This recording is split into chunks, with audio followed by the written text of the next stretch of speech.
जय गुरु जी, शुक्राना गुरु जी। गुरु जी के चरण कमलों में कोटि कोटि प्रणाम और आप सभी संगत जी को जय गुरु जी।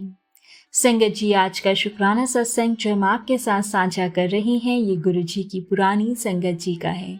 अति भावुक एवं ब्लेस्ड शुक्राना सत्संग है। तो आइए संगत जी, हम मिलकर गुरु जी का मंत्र जाप करते हैं और इस सत्संग को शुरू करते हैं। ओम नमः शिवाय, शिव जी सदा सहाय।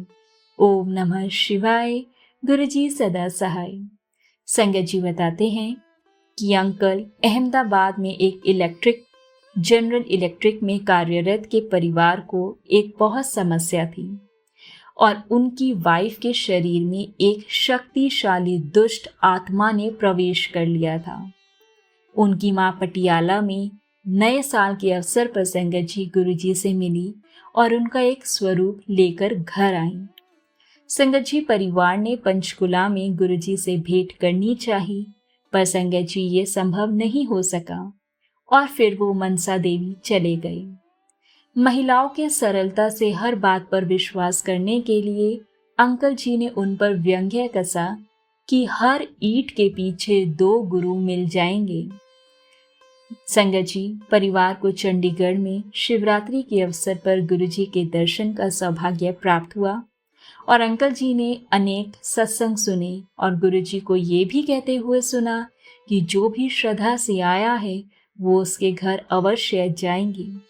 फिर संगत जी अगले दिन की बात है, सुबह 4:30 बजे की, और ये शब्द बिल्कुल सत्य सिद्ध हुए जब उनके बेडरूम का द्वार खुला और अंकल जी ने गुरुजी की छाया देखी और गुरुजी ने घर पर अपने आने के प्रमाण भी छोड़े। संगत जी घर की सफाई करते समय उनको कुछ गोल्ड के अति महीन तार मिले और उनको ये पता नहीं था संगत जी कि यह क्या है, परंतु अगले 20 दिन तक घर में वह उन्हें उठाते रहे और ये संगत जी वही तार थे जो गुरुजी के वस्त्रों में सज्जित बेल बूटों में लगते हैं। संगत जी अंकल जी ने गुरुजी से मिलने का निश्चय किया और एक शनिवार को वो उनसे मिलने चंडीगढ़ गए और उन्होंने गुरुजी से अपनी आंटी की समस्या का उल्लेख किया तो गुरुजी ने कहा कि उन्हें आशीर्वाद मिल गया है। संगत जी अंकल जी निराश हो गए और वो ये सोच रहे थे कि गुरुजी ने उनसे उनकी समस्या के बारे में क्यों नहीं पूछा या उनसे और अधिक बात क्यों नहीं की। तो उस समय तक संगत जी वो गुरुजी द्वारा उच्चारित शब्दों की पूरी शक्ति से अवेयर नहीं थे। उनके कथन सत्य वचन है संगत जी, भले ही कितने भी अनौपचारिक रूप से किसी की समस्या का निवारण करने के लिए क्यों ना कहे गए हो।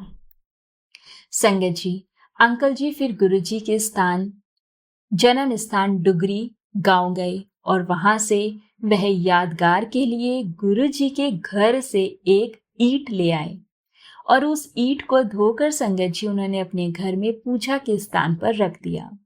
उसी रात को संगत जी अंकल जी को एक स्वप्न आया और उन्होंने ये देखा कि वह नारी आत्मा संगत जी जो उनकी पत्नी के शरीर में थी, उसने अब उनके शरीर में प्रवेश कर लिया।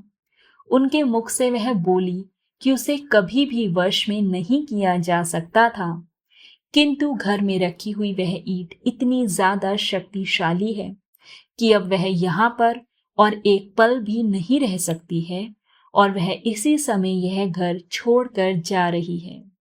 संगत जी परिवार की समस्या हल हो गई थी और गुरुजी के घर से लाई हुई उस ईंट के कारण वह एक ईंट अंकल जी के उस परिहास की हर ईंट के पीछे 2 गुरु मिल जाते हैं का मुंह तोड़ उत्तर था।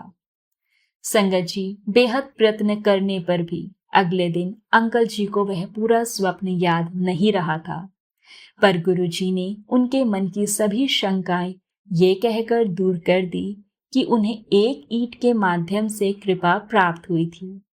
फिर संगत जी गुरुजी ने हमेशा की तरह थोड़े से वाक्यों में गुरु की प्रकृति का रहस्य उद्घाटन यह कहकर किया कि गुरु को कुछ भी बताने की आवश्यकता नहीं है। गुरु को इस स्तर तक मत गिराओ। गुरु को तुम्हारी समस्या का आभास है और वह उसका हल निकाल लेंगे। बार बार गुरुजी के ये शब्द सत्य सिद्ध हुए हैं संगत जी। संगत जी, अंकल जी बताते हैं कि सन 1998 की बात है, जनवरी की। अंकल जी अपने भतीजे की पहली लोहड़ी पर होने वाले समारोह के लिए कुछ उपले लेने डुगरी गए और वो गुरुजी की माँ से मिले, जिन्होंने उन्हें एक बोरी उपले ले जाने के लिए कहा। पर संगत जी, वह अपनी कार में केवल 5 उपले लेकर वापस आ गए। 3 दिन के बाद संगत जी, माताजी गुरुजी के पास दिल्ली में थी, तो गुरुजी ने उनसे यह प्रश्न किया कि क्या कोई उपले लेने आया था। तो माँ को संगत जी उन अंकल जी का नाम पता नहीं होने के कारण उन्होंने ये कह दिया कि चश्मा पहने हुए एक युवक आया था और वो कुछ उपले अपनी कार में रख कर ले गया था। संगत जी, जब गुरुजी ने उनसे पूछा कि क्या बोरी भरकर उपले दिए थे, तो उनकी माँ ने नकारात्मक उत्तर दिया। फिर गुरुजी जैसे अपने आप से बात करते हुए बोले कि होगा या नहीं होगा, यह उन्होंने संगत जी 2 बार दोहराया और फिर वह बोले कि जब होगा वह तब देख लेंगे। जल्दी ही संगत जी, अंकल जी की वाइफ गर्भवती हो गई और उनके 8वें महीने में अंकल जी ने नवजात शिशु को लपेटने के लिए गुरुजी से उनके वस्त्रों के लिए अनुग्रह किया, तो गुरुजी ने मना कर दिया। ऑपरेशन के द्वारा संगत जी, अंकल जी की वाइफ ने एक कन्या को जन्म दिया और जन्म के दिन ही उसके फेफड़ों में इन्फेक्शन हो गया। अंकल ने जब गुरुजी को ये बताया तो उन्होंने कहा कि सब ठीक हो जाएगा, पर संगत जी, तीसरे दिन उस नवजात शिशु की मृत्यु हो गई। अंकल की पत्नी के टांकों में पस भर गई संगत जी, और 21 दिन में वह पस पेट में एक थैली के रूप में इकट्ठी हो गई।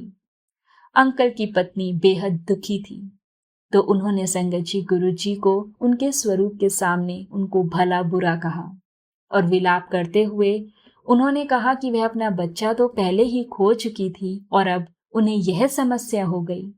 उस रात में संगत जी, उन्हें अपना उत्तर मिल गया। गुरुजी ने आंटी जी को स्वप्न में दर्शन देकर उन्हें 21 दिन तक एक आरती करने को कहा और उन्होंने संगत जी उन्हें एक उपाय भी बताया। फिर उन्होंने कहा कि उसके उदर में वह थैली जन्म दिवस के 42 दिन बाद लुप्त हो जाएगी, जहां वो पस पड़ गई थी। संगत जी, आंटी जी ने गुरुजी के कथन का पालन किया और उन्होंने वह आरती 21 दिन तक की और संगत जी, आश्चर्यजनक रूप से उस दिन के बाद उन्हें उस आरती के शब्द याद ही नहीं रहे। जल्दी ही संगत जी, उनके टांकों के निकट ही एक छेद सा हो गया, जिसमें से पूरी पस बहकर निकल गई। पर संगत जी, अंकल जी का दुख अब तक बना हुआ था। एक दिन वो अपने घर में दिया जलाते हुए रोने लगी और उस दिन संगत जी, गुरुजी ने अंकल जी को ड्रीम में दर्शन दिए और वो उन्हें उस स्थान पर ले गए जहां पर अंकल जी ने अपने नवजात शिशु को दफनाया था। संगत जी, उन्होंने उसे वहां खोदने के लिए कहा और फिर उन्होंने उस शिशु को उनके हाथ में रखने के लिए कहा, जो अचानक बहुत बड़ा प्रतीत हुआ। फिर गुरुजी ने दूसरे हाथ से उसके ऊपर जल छिड़का तो वह रो पड़ी। फिर उन्होंने संगत जी, अंकल जी से 2 बार पूछा कि क्या उन्हें यह कन्या चाहिए, तो अंकल जी कुछ कह नहीं सके। गुरुजी ने उन्हें बताया कि यदि उस समय वह उनकी माँ के कहे अनुसार उपलों की पूरी बोरी ले जाते तो यह घटनाएं नहीं होती। इस शिशु ने जन्म ही नहीं लिया होता। गुरुजी ने समझाया कि नवजात शिशु के जीवित रहने से माता पिता में से एक की मौत होनी निश्चित थी और उस स्वप्न में जो जागृत अवस्था से अधिक सत्य था। संगत जी, अंकल जी ने कन्या को अस्वीकार कर दिया और गुरुजी ने फिर उस कन्या को मोक्ष दिया। अंकल जी ने उस कन्या के शरीर से एक प्रकाश किरण निकलकर गुरुजी के कमल चरणों में जाती हुई देखी और गुरुजी ने कहा कि उसे वह मुक्ति प्राप्त हुई जो तपस्वी सहस्त्र वर्षों की तपस्या के बाद भी प्राप्त नहीं कर पाते। और संगत जी, उस शमशान घाट में गुरु कृपा से एक आत्मा को मुक्ति प्राप्त हुई थी। संगत जी, अक्षय अत्यंत विलक्षण बालक था। अंकल जी बताते हैं कि 3 साल की उम्र तक उसके शरीर और मूत्र से गुरुजी की सुगंध आती थी। और एक दिन उसके पिता अंकल जी ने उसकी जन्म पत्री जब एक ज्योतिषी को दिखाई तो उन्होंने कहा कि उसकी आयु केवल 8 वर्ष तक की ही है। तो दुखी माँ ने अंकल को गुरुजी से प्रार्थना करने के लिए कहा। संगत जी, दिसंबर सन 2001 में गुरुजी तब जालंधर में थे और अंकल जी ने वहां जाकर गुरुजी को ज्योतिषी के कथन से अवगत कराया। तो उन्होंने मात्र इतना उत्तर दिया कि ज्योतिषी लोगों को गलत मार्ग पर ले जाते हैं। ध्यान से सुने संगत जी, ज्योतिषी लोगों को गलत मार्ग पर ले जाते हैं। कुछ दिन पश्चात संगत जी, एक भक्त ने जालंधर में ही एक समारोह का आयोजन किया था और गुरुजी ने अंकल को आने के लिए कहा। तो उन्होंने चंडीगढ़ में एक अधिवेशन होने के कारण अपनी असमर्थता व्यक्त की। तो गुरुजी के अनुरोध करने पर संगत जी, अंकल जी रात को 10 बजे चंडीगढ़ से जालंधर पहुंचे और गुरुजी उस समय प्रसाद वितरण कर रहे थे। तो उन्होंने अंकल जी को भी प्रसाद दिया। फिर संगत जी, अंकल जी ने लंगर किया और उसके बाद गुरुजी के साथ हॉल में बैठ गए। सदगुरु ने पुनः प्रसाद बांटा और अंकल को देते हुए ये बोला कि उन्होंने उसके पुत्र की आयु वृद्धि कर दी है। अंकल जी का गुरुजी का कथन याद है। अंकल जी को गुरुजी का कथन याद है, केवल रब ही ये कर सकता है और वह उसके सामने है। जय जय गुरुजी। संगत जी, जब अक्षय का पाठशाला जाने का समय आया तो उसके अभिभावकों ने 3 स्थान पर प्रवेश पत्र भरे थे। 2 ने बहुत अधिक राशि दान के रूप में मांगी तो उनके बारे में सोच विचार ही बंद करना पड़ा। तो एक ड्रीम में संगत जी, गुरुजी ने अक्षय की जेब में उनका स्वरूप रखने का निर्देश दिया और ये कहा कि ऐसे उसका प्रवेश हो जाएगा। तीसरे स्कूल में बच्चे के साक्षात्कार के दिन। यद्यपि उसके माता पिता गुरुजी का स्वरूप लेकर भेजने को उत्सुक नहीं थे संगत जी, उन्होंने उसकी जेब में एक स्वरूप रख ही दिया। तो उसके पिता चिंतित थे। 5,000 में से केवल 250 चुने जाने थे, परंतु अक्षय का विश्वास अटल रहा संगत जी, और परिणाम आने पर तो वो शॉक्ड हो गए। प्रवेश सूची में उसका नाम 5वें स्थान पर था और उनको कोई अतिरिक्त पैसा भी नहीं देना पड़ा था। जय जय गुरुजी। संगत जी, ये बात है सन 1998 जनवरी में 3 साधु अंकल जी के घर पर आते हैं और उनमें से एक भविष्यवाणी करने लगे और अंकल की माँ को बताया कि उनके बड़े पुत्र की अब तक मृत्यु हो जानी चाहिए थी। ये सुनकर संगत जी, माँ ने अंकल की वाइफ को बाहर बुलाया और संत ने कहा कि उसकी बढ़ी हुई आयु उन महापुरुष के कारण है जिन पर वह आस्था रखते हैं। फिर उस घुमक्कड़ ज्योतिषी ने कहा कि अंकल की मृत्यु 30 जनवरी को हो जाएगी। यदि उस संत को कपड़े दिए जाएं तो वह इस विपदा को दूर कर देंगे। अंकल जी की पत्नी चिंतित हो गई संगत जी, और उन्होंने अंकल जी को गुरुजी के पास भेज दिया क्योंकि वह तिथि निकट ही थी। 30 जनवरी को अंकल गुरुजी के साथ थे और उस रात को अंकल जी की पत्नी ने स्वप्न में यह देखा कि गुरुजी और माँ काली एक साथ हैं और गुरुजी काली को, दंपति को आशीर्वाद देने को कह रहे हैं। और संगत जी, माँ के हाथ में एक चांदी की छड़ है और उन्होंने उन दंपति को अपने हाथ आगे करने को कहा और अंकल के ऐसा करने पर माँ ने उनके हाथ पर छड़ से वार किया और संगत जी, अंकल की वाइफ ने भयभीत होकर मना कर दिया और हाथ आगे नहीं बढ़ाया। तो गुरुजी ने कहा कि छड़ के उस वार से अंकल के बुरे कर्म नष्ट हो गए थे। जय जय गुरुजी।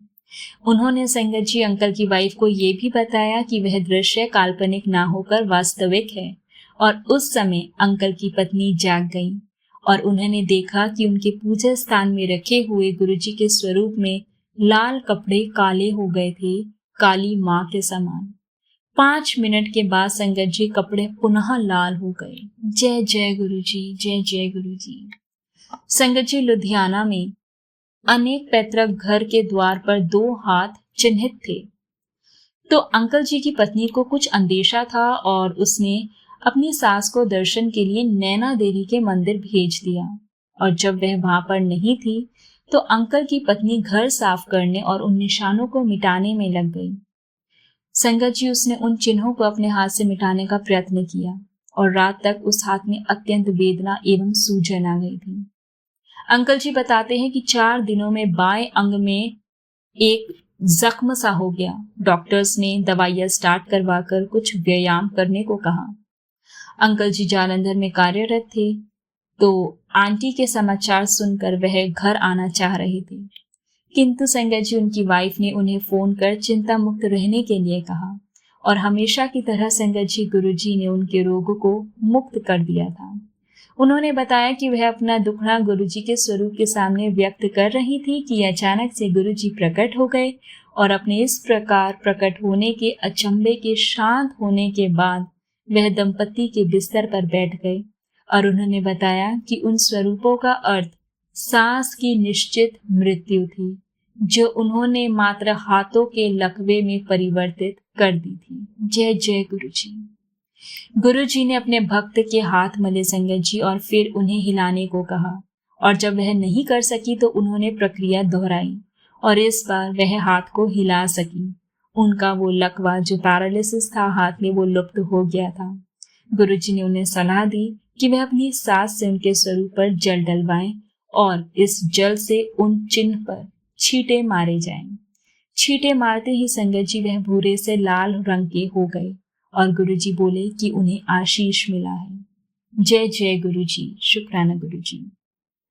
संगत जी अंकल जी बताते हैं ये बात है सन 2002 की जून की। गुरुजी की संगत के साथ वो नैनीताल जाने की योजना बना रहे थे और अंकल जी की वाइफ सोच रही थी कि गुरुजी उनको साथ चलने के लिए कहेंगे या नहीं। तो अंकल जी ने कहा कि ना तो वह उनके पुराने अनुयायी हैं, ना ही वह धनवान है, तो गुरुजी उनको संभवत आने के लिए ना कहें। जल्दी ही पता लगने वाला था कि उनका सोचना कितना गलत है। गुरुजी की संगत में तो कोई भी भेदभाव नहीं होता है और संगत जी उन जैसी तेजस्वी विभूति के सम्मुख सब दीन है, वो दाता है और शेष सब कोई भी लौकिक प्रतिष्ठा होते हुए मात्र भिक्षु हैं। 2-3 दिन में ही संगत जी गुरुजी ने अंकल जी को दिल्ली बुलाया और दिल्ली पहुंचकर लंगर खाने के उपरांत गुरुजी ने उन्हें नैनीताल आने का निमंत्रण दिया।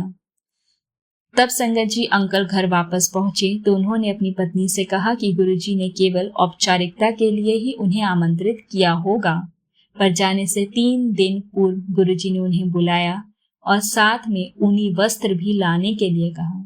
तो गुरुजी ने अंकल जी के समस्त भ्रम दूर कर दिए थे और अंकल जी कहते हैं कि उनको आपके जीवन के बारे में सब ज्ञान है, आप क्या करते हैं और आप क्या सोचते हैं।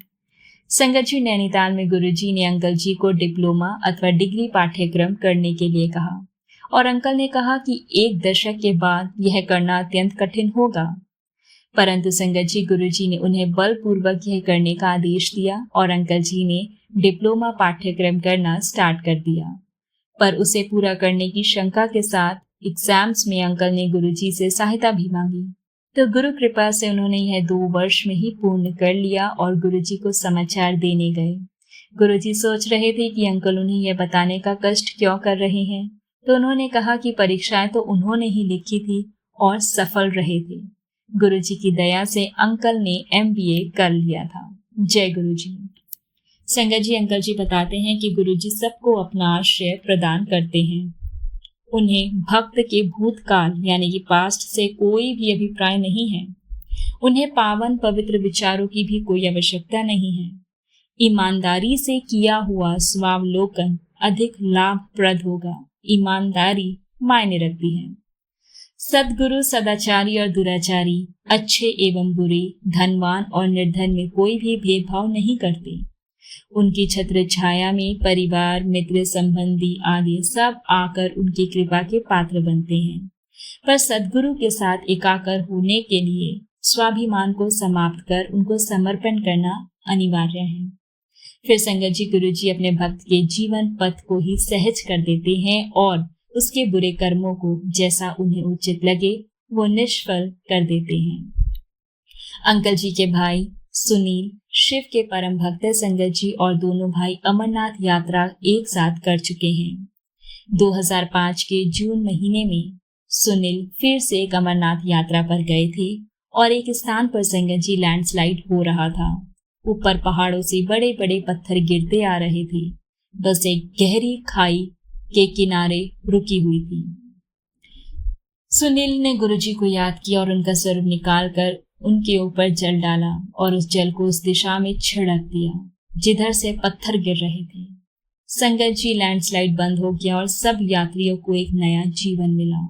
जय जय गुरुजी, शुक्राना गुरुजी। उसके पश्चात संगत जी जब सुनील गुरुजी के दर्शन के लिए दिल्ली गए तो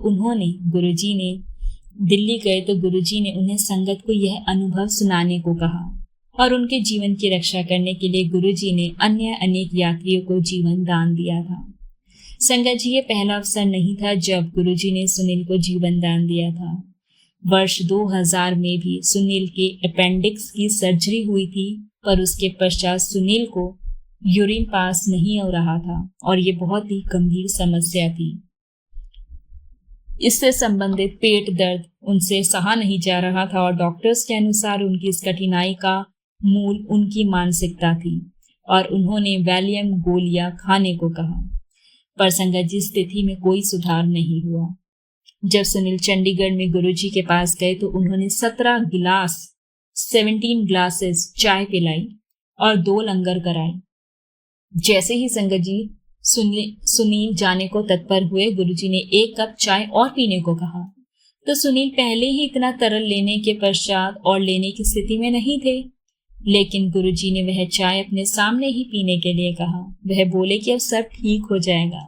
बाहर जाते ही संगत जी सुनील को यूरिन पास हुआ कोई 10 मिनट तक, और उस दिन से संगत जी उन्हें यह वह समस्या पुनः नहीं हुई है। गुरुजी द्वारा भी मंत्रित चाय ने वह किया संगत जी जो डॉक्टर्स की दवाइयां भी नहीं कर पाई थी। जय जय गुरुजी। संगत जी अंकल जी बताते हैं 1997 में एक संबंधी की बेटी मधु वो अस्वस्थ हो गई और उसे कुछ नसों की कमजोरी की समस्या थी और उसको पेट का पैरालिसिस हो गया था, स्टमक का पैरालिसिस, और वह गुरुजी की अनुयायी थी और डॉक्टर्स के लिए जाने से पूर्व उन्होंने गुरुजी के दर्शन करने चाहे और उसे फिर संगत जी चंडीगढ़ लाया गया और बाहर एक खिड़की के पास बिठाया जहां से गुरुजी को देख सके। संगत जी मधु ने रोते हुए प्रसाद के लिए प्रार्थना की तो गुरुजी ने उसकी आस्था की परीक्षा लेने के लिए उसको सबसे अंत में प्रसाद दिया और उन्होंने उसको पटियाला के राजेंद्र हॉस्पिटल में प्रविष्ट कराने को कहा। 2 हफ्ते वहां रहकर उसके स्वास्थ्य में संगत जी सुधार हुआ और हॉस्पिटल से निकलकर वह पुनः अपने गुरुजी के दर्शन के लिए आई और उसके शरीर में एक बोतल लगी हुई थी जो गुरुजी ने निकलवा दी।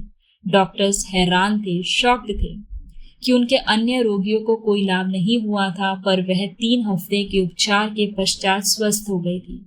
सदगुरु के दर्शन ने पुनः दिव्य चिकित्सा का कार्य किया था। जय जय गुरुजी। संगत जी गुरुजी की महिमा एक अन्य संबंधी पर हुई। अंकल जी बताते हैं कि जब गुरुजी चंडीगढ़ में रहते थे तो लंगर मलेर कोटला से आता था और कुछ फैमिलीज को लंगर बनाने का कार्य दिया गया था। तो अंकल की मामी गुरुजी के पास कुछ चपातियां यानी कि रोटी प्रसाद बनाकर भेजना चाहती थी। इस मनोरथ को व्यक्त करने के अगले दिन ही एक भिखारी उनके घर आया और उसने भोजन मांगा, किंतु उन्होंने मना कर दिया संगत जी। तो भिखारी ने कहा कि पिछली रात को तो वह लंगर की बात कर रही थी, अब वह चाय भी नहीं दे सकती है। तो उनको इसका तात्पर्य फिर भी समझ में नहीं आया, पर वह उसके लिए चाय और 2 लड्डू ले आई। तो भिखारी ने उनसे कुछ भी मांगने के लिए कहा और उसके इस कथन को भी समझ पाने में असमर्थ वह बोली कि उनके पास गुरुजी का दिया सब कुछ है। भिखारी ने तुरंत बोला, कल्याण होगा। जय गुरुजी। संगत जी मामी जी भिखारी को शांति से खाने देने के लिए छोड़कर घर के अंदर चली गई। थोड़ी देर बाद उन्होंने देखा कि वह भिखारी चला गया था और गिलास वहीं पर रखा हुआ था। भिखारी के अचानक अदृश्य होने से सामान्य वह पैसे मांगे बिना नहीं जाते हैं, तो उनको आभास हुआ कि गुरुजी ही उस वेश में आए होंगे। जय जय गुरुजी। संगत जी अंकल जी बताते हैं कि सन 2004 की बात है। गुरुजी के पिताजी की अवस्था बिगड़ गई और अंकल जी को उनकी देखभाल करने के लिए उनके पास भेजा गया। तो उन्हें मलेरकोटला के सार्वजनिक हॉस्पिटल में दिखाया गया और उनके डॉक्टर गुरविंदर जी को गुरुजी के विषय में बताया गया, पर उन्होंने इसमें कोई भी रुचि प्रकट नहीं की। तो गुरुजी ने अंकल को डॉक्टर गुरविंदर के साथ 1 घंटे का सत्संग करने के लिए कहा, पर डॉक्टर्स ने मना कर दिया। तो संगत जी, गुरुजी ने फिर से अंकल को डॉक्टर्स के समय नियुक्त कर मिलने के लिए बोला। तो अंकल जी की बातें सुनकर भी डॉक्टर्स ने अलौकिक पर विश्वास करने से बिल्कुल मना कर दिया और कहा कि सबका उत्तर विज्ञान के द्वारा दिया जा सकता है। फिर भी संगत जी, गुरुजी डॉक्टर्स को अपने मार्ग पर लाने के लिए दृढ़ संकल्प थे। उन्होंने अंकल को डॉक्टर्स को दिल्ली आने का निमंत्रण देने के लिए कहा, तो डॉक्टर गुरविंदर जी ने मना कर दिया। पर जैसे विधि की इच्छा, उन्हें दिल्ली में आयोजित एक समारोह के लिए आना पड़ा। तो डॉक्टर गुरविंदर जी 2 दिन गुरुजी की संगत में आए संगत जी, और अगले दिन जब गुरुजी ने उन्हें वापस भेजा तो उन्होंने कहा कि वह मलेरकोटला 5 घंटे में पहुंच जाएंगे, यद्यपि दिल्ली से वहां तक 7 से 8 घंटे का मार्ग है। तो गुरुजी के कथन अनुसार जब यात्रा में 5 घंटे ही लगे तो उनको बहुत अचंभा हुआ। संगत जी, दिल्ली में गुरुजी ने अंकल को डॉक्टर से संपर्क स्थित कर उनसे उनकी बेटी की कुशल क्षेम पूछने को कहा। तब अंकल ने गुरुजी से कारण पूछा तो उन्होंने बताया कि वह मानसिक रोग से पीड़ित हैं। तो अंकल ने गुरुजी की इच्छा का अनुसरण किया और डॉक्टर ने पूछा संगत जी कि वह उनकी बेटी के बारे में जानने को क्यों उत्सुक है। तो अंकल ने जब गुरुजी की बात बताई तो डॉक्टर ने माना कि दिल्ली में गुरुजी की संगत से आने के पश्चात उसकी 85% सुधार है उसकी हेल्थ में। फिर भी संगत जी, डॉक्टर्स अलौकिक में विश्वास नहीं करते थे। फिर भी उनकी बेटी स्वस्थ होने के मार्ग पर थी और अगले हफ्ते संगत जी वो फिर गुरुजी के दर्शन के लिए दिल्ली आए और जल्द ही उनकी बेटी पूर्ण रूप से स्वस्थ हो गई। जय जय गुरुजी। संगत जी, अंकल जी को गुरुजी से मिलने के पश्चात कुछ अभूतपूर्व आध्यात्मिक अनुभव भी हुए। उनमें उन्हें न केवल गुरुजी के अलौकिक रूप के दर्शन हुए, उनकी धार्मिक प्रवृत्तियों में भी परिवर्तन हुआ। स्पष्ट है संगत जी कि ऐसे अनुभव करवाकर सद्गुरु अपने भक्त को अध्यात्म रत्न देकर उसे सही राह पर लाने की चेष्टा करते हैं। संगत जी, अंकल जी अपने एक और वाक्य शेयर करते हैं। ये उनका जो एक्सपीरियंस है अमरनाथ का। अंकल जी बताते हैं कि बचपन से ही वो शिव जी के भक्त रहे हैं और माला जपने और अमरनाथ जहाँ पर बर्फ का शिवलिंग है वो वहां पे जाना पसंद करते थे। तो गुरुजी से मिलने के पश्चात वो अपने भाई सुनील के साथ पुनः उस पवित्र स्थान पर गए। जब वो दोनों गुफा के अंदर जाने के लिए लाइन में खड़े हुए थे तो अंकल को दिवा स्वप्न यानी कि दिन में ड्रीम दिखाई देने लगा कि गुरुजी की संगत का पूरा दृश्य उनकी आंखों के सामने होता हुआ गुजर गया। चाय प्रसाद आए हुए भक्तों में बांटा जाता, हॉल में गूंजती हुई शब्द कीर्तन की मधुर वाणी और पेट भर कर लंगर, भक्त द्वारा सुनाए हुए सत्संग जिनमें वह अपने निजी जीवन में हुए चमत्कारों का वर्णन करते। संगत जी, देर शाम को पंजाबी गानों, पुराने संगीत या गजलों से वातावरण भर जाता। ये सब याद करते हुए अंकल के मन में एक ही प्रश्न उठ खड़ा हुआ कि गुरुजी कौन है। उनके मन में ये प्रश्न आने की ही देर थी संगत जी की शिवलिंग से उसके ऊपर की दिशा में किरणें निकली और वह उसके ऊपर 1 फुट के वृत्त में फैल गई। उसमें अंकल को शिव जी के दर्शन हुए और जिन्होंने गुरुजी की छवि बना ली और पुनः शिव जी की आकृति में वो आ गए। तो अंकल के कान में ध्वनि गूंजी कि मैं शिव हूँ, मैं सब कुछ हूँ। पूरी गुफा में गुरुजी की गूंज फैल गई संगत जी, जिसका आनंद अंकल के छोटे भाई सुनील ने भी उठाया। और उसी दिन उनके लुधियाना वाले घर में उनकी वाइफ को एक स्वप्न आया। उसमें गुरुजी को हाथ में त्रिशूल लिए नंदी पर बैठे हुए देखा और केवल 3 महीने तक गुरुजी के पास जाने के पश्चात सर्वकर्ता गुरुजी ने भक्त को अपने वास्तविक रूप से परिचित करा दिया था, शिव रूप में। जय जय गुरुजी। संगत जी, गुरुजी ने एक अन्य अवसर पर अपना परिचय दिया तो अंकल परिवार सहित समराला के निकट शिवलिंग के दर्शन करने गए थे और अंकल जी की वाइफ ने उन्हें सोमवार को वहां दूध आदि अन्य सामग्री ले जाकर पूजा करने के लिए कहा। तो अंकल ने मना करते हुए कहा कि गुरुजी ही शिव और शिवलिंग है। उसी रात को उनकी वाइफ ने एक ड्रीम देखा। वो एम्पायर स्टेट में गुरुजी के सम्मुख बैठी हैं और उन्होंने गुरुजी को एक पत्र दिया और वो एकदम उठे और अंदर चले गए और अपना एक स्वरूप लेकर आए। वो स्वरूप अति सुंदर था किंतु उस पर से गुरुजी एकदम लुप्त हो गए और उस पर ओम की आकृति दृष्टि गोचर हुई।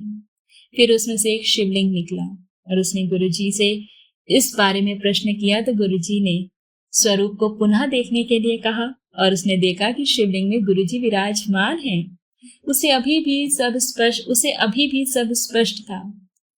जब उसने गुरुजी से पुनः प्रश्न किया तो वो बोले कि उनके पास आने के बाद उसे कहीं भी जाने की आवश्यकता नहीं है। गुरुजी ने बताया कि उनके समक्ष आने के पश्चात अन्यथा कहीं नहीं जाना चाहिए, क्योंकि वह ही रब है।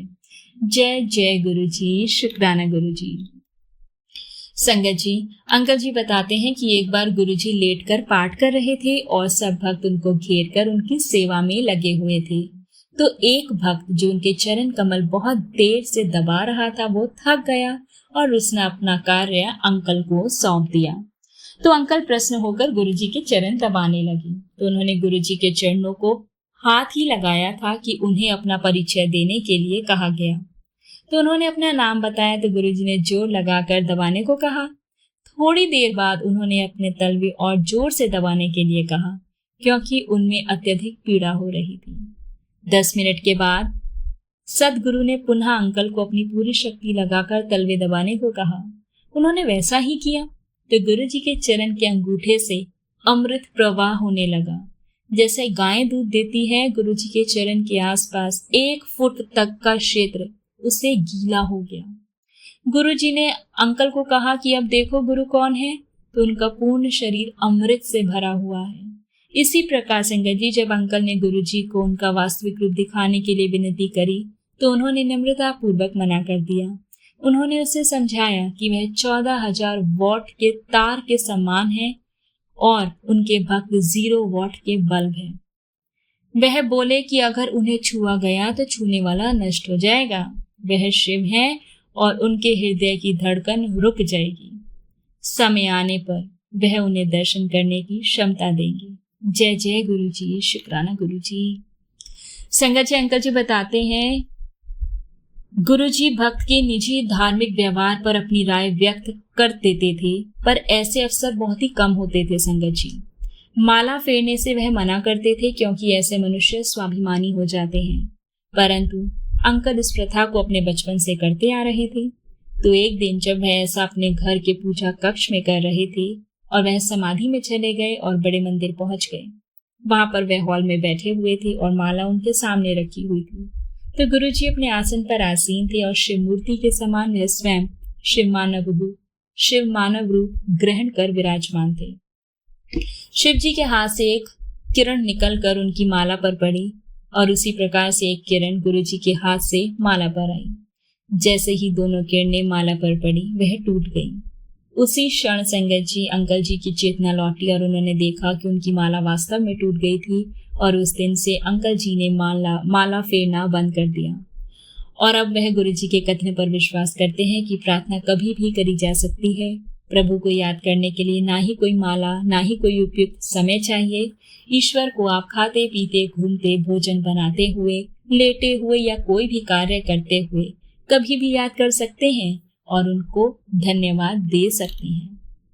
यथार्थ संगत जी, समाधि की सफलता भक्त और ईश्वर के संबंध का प्रत्यक्ष प्रमाण है।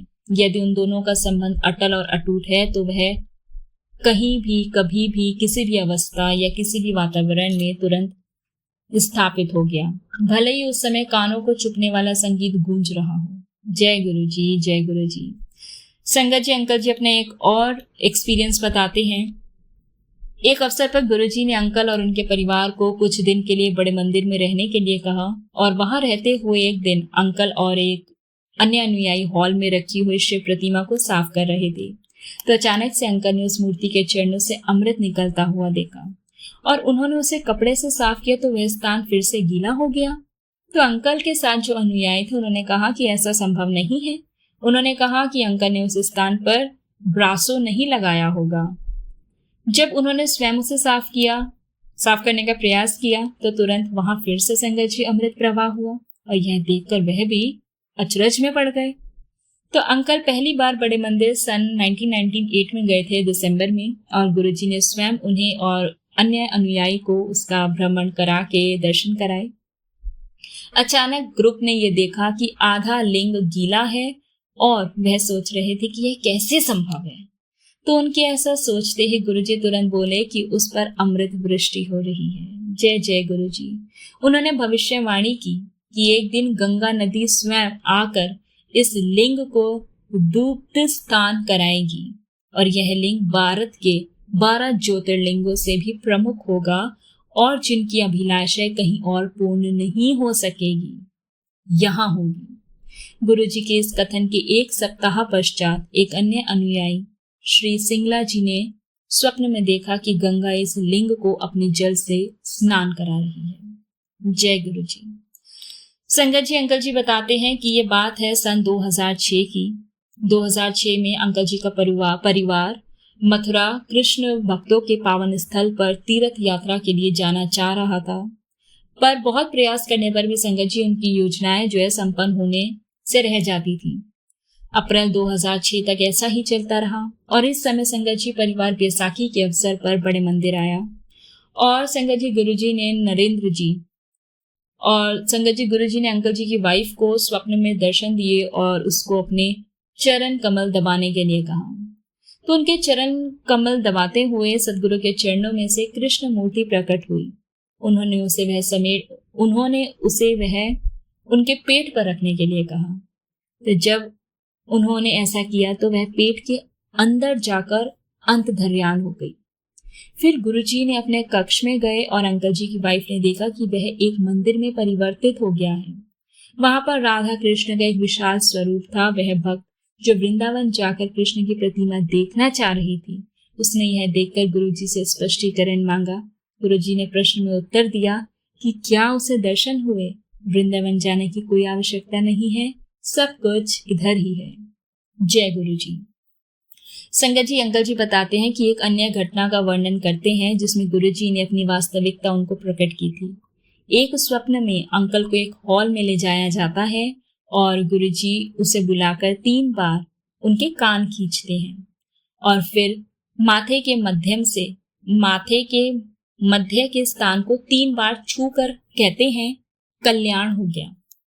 कुछ दिन के बाद अंकल ने देखा कि गुरुजी के लॉकेट पर, जिसे वह सदा पहनते रहते हैं, उस पे ओम और शेष नाग की छवि अंकित है और यह अभी भी अंकल जी के लॉकेट पर देखी जा सकती है। अंकल जी ने इसका उल्लेख किया कि गुरुजी से किया तो वह बोले कि केवल भगवान यह कर सकते हैं, कोई और अपने को ईश्वर कह सकता है, वह ही परमात्मा है। और यथार्थ में विधाता वही है। उनका रूप रहस्यात्मक है और आश्चर्यजनक है। अंकल जी उनसे उनकी जूतियां प्राप्त करने की घटना का उल्लेख करते हुए कहते हैं कि वह 3 आकार की हैं, 6, 7 और 8, और गुरुजी इन तीनों को पहना करते थे। कई अन्य अनुयायियों ने भी गुरुजी के विभिन्न रूपों को देखा है और ऐसा केवल वही कर सकता है जिसने भौतिक पर विजय प्राप्त कर ली हो, जो माया से उच्च है, प्रकृति जिसके चरणों में निवास करती हो, जो उसका स्वामी है, जो शिव है, जिसका कोई आदि मध्य या अंत नहीं है, जिसने समय से पूर्व जन्म लिया हो और जिसने गुरुजी के रूप में मानव जाति का कल्याण करने के लिए अवतार लिया हो, वह प्रेम सहित अपने भक्तों का संरक्षण करते हैं, उन्हें कभी भी अयोग्य होने का आभास नहीं होने देते और सदा अपने भीतर छिपी हुई दिव्यता को खोजने की प्रेरणा देते हैं।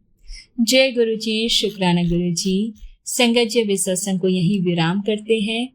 बहुत ही ब्लेस्ड और गुरुजी का इतना ब्लेस्ड सत्संग जिसे सुनकर ऐसा लगता है कि हम भी उस समय में चले गए और ये सब चीजें हमारे सामने हो रही हैं। गुरु पाक की इतनी ब्लेसिंग्स है संगत जी अपनी हर एक संगत पे कि जब भी हम गुरुजी के सत्संग सुनते हैं तो एक अलग ही ऑरा क्रिएट हो जाता है, एक पॉजिटिविटी आने लगती है और इतनी हीलिंग्स मिलती है, इतनी ब्लेसिंग्स मिलती है गुरुजी के सत्संग को सुन के कि हम बस गुरुजी का लख बार शुक्राना करते हैं अपने दिल से। जय गुरुजी, शुक्राना गुरुजी। संगत जी, सत्संग को यहाँ विराम करते हैं। आप सबसे रिक्वेस्ट है, चैनल पर नए हैं तो चैनल को सब्सक्राइब करें और अगर आप भी अपना सत्संग शेयर करना चाहते हैं संगत जी, तो आप हमें अपना सत्संग लिखकर या रिकॉर्ड कर नीचे दिए गए व्हाट्सएप नंबर या फिर ईमेल एड्रेस पर हमें भेज सकते हैं। हम कोशिश करेंगे हम आपका सत्संग गुरु संगत के साथ इस चैनल के माध्यम से साझा करें। जय गुरु जी। शुक्राना गुरु जी। कुछ गलती भूल चूक हो गई हो, क्षमा करना, माफ करना मेरे गुरुपा। जय गुरु जी।